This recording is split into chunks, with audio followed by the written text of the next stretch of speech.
देश को जल्द ही नया संसद भवन मिलने जा रहा है। प्रधानमंत्री नरेंद्र मोदी 28 मई को संसद भवन की नई बिल्डिंग का लोकार्पण करने वाले हैं। त्रिकोणीय आकार का नया संसद भवन 971 करोड़ की लागत से तैयार हुआ है। वर्तमान संसद भवन से ये कई मामलों में भिन्न है।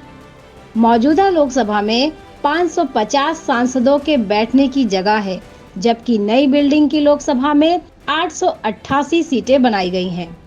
नए संसद भवन में राज्यसभा सांसदों के लिए भी बैठने की जगहों में बढ़ोतरी की गई है। फिलहाल राज्यसभा में सांसदों के बैठने की जगह 250 है, जबकि नए संसद भवन की राज्यसभा में 384 सांसदों के बैठने की जगह होगी। कब बना था संसद भवन?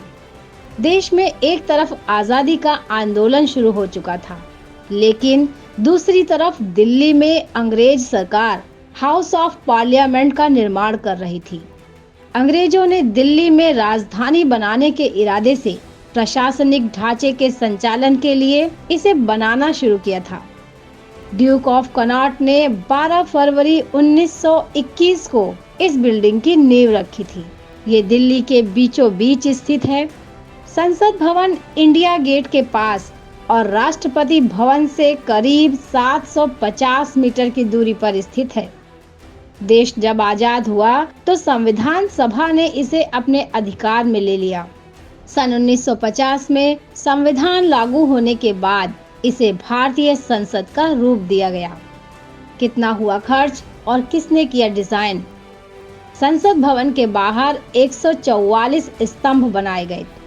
पूरी बिल्डिंग बनाने में तकरीबन 6 साल लगे और इसके निर्माण में 83 लाख का खर्च आया था। लेकिन भवन की डिजाइन नींव डालने से करीब 10 साल पहले ही तैयार कर ली गई थी। इसकी डिजाइन ब्रिटेन के मशहूर आर्किटेक्ट एडविन के लुटियन और हर्बर्ट बेकर ने तैयार की थी। लेकिन भवन की गोलाई का आकार एमपी के मुरैना स्थित 64 योगिनी मंदिर से प्रेरित था। यानी भले ही वास्तुकार ब्रिटेन के थे, लेकिन उन्होंने भारतीय मजदूरों के साथ मिलकर भारतीय परंपरा का निर्वाह किया था। कब और किसने किया उद्घाटन? ये भवन दुनिया के उत्कृष्ट वास्तुकला का नमूना है।